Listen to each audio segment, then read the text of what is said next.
গোটা রাজ্য জুড়ে বিভিন্ন জায়গায় হনুমান মন্দিরে পুজো পাঠ ও শোভাযাত্রা হবে। রেড রোডে হনুমান চালিসা পাঠ করার জন্য একটা সংগঠন চেয়েছিল, তাতে সিঙ্গল বেঞ্চ ও ডিভিশন বেঞ্চ না বলেছে রেড রোডটা কারোর একার না।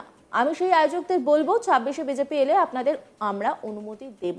রেড রোডে হনুমান জয়ন্তীতে হনুমান চালিসা পাঠের অনুমতি না মেলা নিয়ে বিস্ফোরক শুভেন্দু অধিকারী। একক বিচারপতির বেঞ্চ, তারপর 2 বিচারপতির বেঞ্চ। কার্যত দিনভর চেষ্টা করেও কলকাতার রেড রোডে হনুমান জয়ন্তী পালনের অনুমতি আদায় করতে পারল না হিন্দু সেবা দল। তাদের আর্জি ছিল 12 এপ্রিল হনুমান জয়ন্তী উপলক্ষে হিন্দু সেবা দল কলকাতার রেড রোডে হনুমান চালিসা পাঠের আসর বসাতে চায়। সকালবেলা কয়েক ঘন্টার জন্য অনুমতি দিক আদালত। এর আগেই পুলিশের কাছে অনুমতি চাওয়া হয়েছে, দেয়নি, কারণ যানজট হয়ে যাওয়ার আশঙ্কা রয়েছে পুলিশের। যদিও সংগঠকদের বক্তব্য ওই জায়গা সেনা কর্তৃপক্ষ কোনো আপত্তি করেনি। আর ওই একই জায়গায় মুসলিম সম্প্রদায়ের মানুষ ঈদের অনুষ্ঠান করে।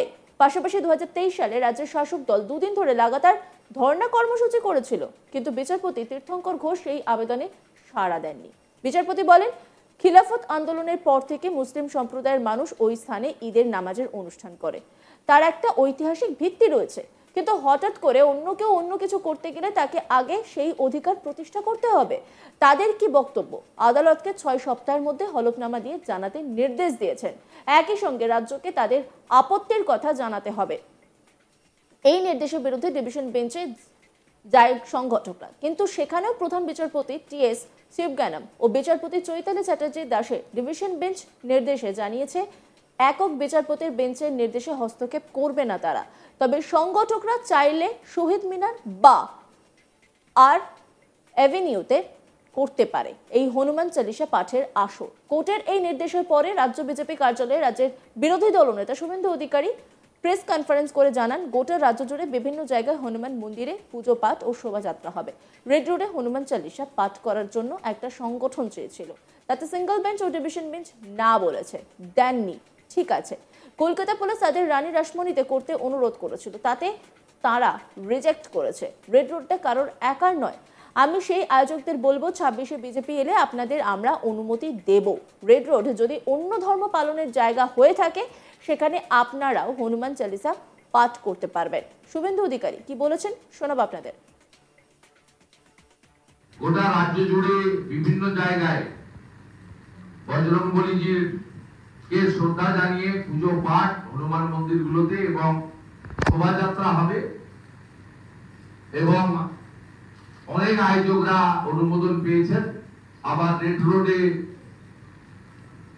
হনুমান চল্লিশা পাঠ করতে একটা সংগঠন চেয়েছিল, তাকে সিঙ্গেল বেঞ্চ ডিভিশন বেঞ্চ দুটোই না বলেছেন, দেননি। ঠিক আছে, করবেন না তারা কলকাতা পুলিশ তাদের অনুরোধ করেছিল রানী রাসমণিতে করতে, তারা রিজেক্ট করেছে। রেড রোডটা কারোর একার নয়। আমি সেই আয়োজকদেরকে বলবো, বিজেপি পশ্চিমবঙ্গে 26শে এলে আপনাদেরকে আমরা অনুমতি দেব। রেড রোড যদি অন্য ধর্ম পালনের জায়গা হয়ে থাকে সেখানে আপনারা আগামী দিনে হনুমান চালিসা পাঠ করতে পারবেন। 1 ঘন্টার জন্য কার্নিভালের জন্য 3 দিন ধরে আপনার রাস্তা ঘুরিয়ে দেওয়া হয়। একটা বিশেষ সম্প্রদায়ের জন্য আগের দিন রাত্রি 12টা থেকে পরের দিন বেলা 2টো পর্যন্ত সমস্ত যানবাহনকে ঘুরিয়ে দেওয়া হয়। অনেকগুলি অল্টারনেট রুট রয়েছে। এবারে শনিবার ছুটির দিন থাকা সত্ত্বেও তারা সকাল 7টা থেকে 10টা পর্যন্ত চেয়েছিলেন, এবং মূল প্রোগ্রাম 8টা থেকে 8:30 ছিলেন। কলকাতা পুলিশ একেবারে কোর্টে এমন যানজট হয়ে যাবে শনিবার সকালবেলা হনুমান চালিসা পাঠ করলে, একেবারে কেঁদে আকুল হয়ে গেছেন কোর্টে। যাই হোক, আমরা কোর্টকে সম্মান করি। আমি শুধু আয়োজকদের বলবো, তাদেরকে হ্যাটসঅপ জানাবো যে কলকাতা পুলিশ থেকে তাদেরকে রানী রাসমণি এবং শহীদ মিনার দুটো অল্টারনেট প্রপোজাল দেওয়া সত্ত্বেও তারা অ্যাপ্রোচ অ্যাকসেপ্ট করেনি। তারা বলেছেন বাড়িতে বসে হনুমান চল্লিশা পাঠ করবো, কিন্তু রেড রোড ছাড়া আমরা অন্য কোথাও করবো। আমি এই হিন্দু সংগঠনকে, বজরংবলীর ভক্তদেরকে প্রণাম জানাই। বহু জায়গায় আমরাও কম্প্রোমাইজ করি রাজনৈতিক দল, কিন্তু তারা প্রকৃত বজরংবলীর শিষ্য ভক্ত, তারা কিন্তু এটা অ্যাকসেপ্ট করেনি। আমি তাদেরকে আশ্বস্ত করি 26শে বিজেপি এলে আপনারা রেড রোডে শান্তিপূর্ণ ভাবে আপনাদের ধর্ম পালনের অধিকার পাবেন, এটা আমাদের সংবিধান দিয়ে গেছে, বাবা সাহেব আম্বেদকর দিয়ে গেছে। অনুচ্ছেদ 25 থেকে 28 পড়লে দেখতে পাবেন ভারতবর্ষের প্রত্যেকে ধর্মচারণ ধর্ম পালনের অধিকার তাদের আছে এবং সরকার পুলিশ প্রশাসন তাকে সেই অনুমতি এবং ব্যবস্থা দিতে বাধ্য। এখানে তো অন্য সরকার, মুসলিম লীগ টু সরকার, আমরা বারে বারে বলি, কার্যক্ষেত্রে তা প্রমাণ হয়েছে। এর বাইরেও কলকাতাতে একটি বড় মিছিল আছে বিকেলে, আমি নিজে থাকবো, সেও হাইকোর্টের অনুমোদন নিয়ে করতে হয়েছে। আজকে মোথাবাড়িতে আমার 81তম হাইকোর্ট হয়েছে, আগামীকাল কলকাতার মিছিলে হাঁটলে ওটা 82তম হাইকোর্টের অর্ডারে হবে। আমি আগেও বলেছি যে অতি দ্রুত ওটা 100 পেরিয়ে যাবে, কিন্তু লড়াই চলছে, লড়াই চলবে। সেই সঙ্গে তিনি রাজ্যে চাকরিহারাদের প্রসঙ্গে বলতে গিয়ে রাজ্য সরকারকে কটাক্ষ করেছেন। কি বলেছেন তিনি, শোনাবো আপনাদের।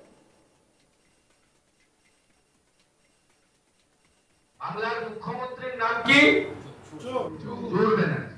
আমি পুরো সিম্পেথি রেখে বলছি, একটা ব্যানার তার নাম। অভয়া মঞ্চের আন্দোলন ফেল করেছে ওই জন্য। মমতা ব্যানার্জিকে টিকিয়ে রাখবো আর জাস্টিস চাইবো। এখানেও আমাদের চাকরি দিন, আমরা যোগ্য, কে যোগ্য কে অযোগ্য উনি বাঁচলেন না। 21 সাল থেকে বাঁচলেন না, 4 year, he spent 4 years। Supreme কোর্টে রিটায়ার্ড জাস্টিস চন্দ্রচূড়জি এবং present justice chief justice Sanjiv খান্নাজি 16 বার টাইম দিয়েছে। কোর্ট এখন লাইভ ভিউ হয়, আমাদের পশ্চিমবঙ্গ বিধানসভা তো লাইভ হয় না, সুপ্রিম কোর্ট হাইকোর্ট সব লাইভ হয়। আপনি লাইভে দেখেছেন, 16 বার বলছেন আপনারা দিন, আপনারা দিন, দেননি। তারপরেও বলছেন আমরা যোগ্য, আমাদের ইনস্টেট করুন। কাকে বলছেন? যিনি 16 বার সুযোগ পেয়ে যোগ্য অযোগ্য তালিকা সুপ্রিম কোর্টে দেননি, উপরে টাঙান দফা 1 দাবি 1 আর বলতে থাকুন চোর ব্যানার্জি। ওই নামটা একদম মুছে ফেলুন বাংলা থেকে। শুভেন্দুদা আজকে ওই নামটা অ্যাপ্রোপ্রিয়েট ওয়ান হচ্ছে চোর। বাংলার মুখ্যমন্ত্রীর নাম কি? চোর ব্যানার্জি। গোটা রাজ্য জুড়ে বিভিন্ন জায়গায় হনুমান মন্দিরে পুজো পাঠ ও শোভাযাত্রা হবে। রেড রোডে হনুমান চালিসা পাঠ করার জন্য একটা সংগঠন চেয়েছিল, তাতে সিঙ্গল বেঞ্চ ও ডিভিশন বেঞ্চ না বলেছে। রেড রোডটা কারোর একার নয়। আমি সেই আয়োজকদের বলবো 26শে বিজেপি এলে আপনাদের আমরা অনুমতি দেব। রেড রোডে হনুমান জয়ন্তীতে হনুমান চালিসা পাঠের অনুমতি না মেলা নিয়ে বিস্ফোরক শুভেন্দু অধিকারী। একক বিচারপতির বেঞ্চ, তারপর 2 বিচারপতির বেঞ্চ, কার্যত দিনভর চেষ্টা করেও কলকাতার রেড রোডে হনুমান জয়ন্তী পালনের অনুমতি আদায় করতে পারল না হিন্দু সেবা দল। অন্যান্য খবরের আপডেটের জন্য অবশ্যই নজর রাখুন আজ তাক বাংলার ইউটিউব স্ট্রিমিংয়ে। লাইক, কমেন্ট, শেয়ার এবং সাবস্ক্রাইব করতে ভুলবেন না।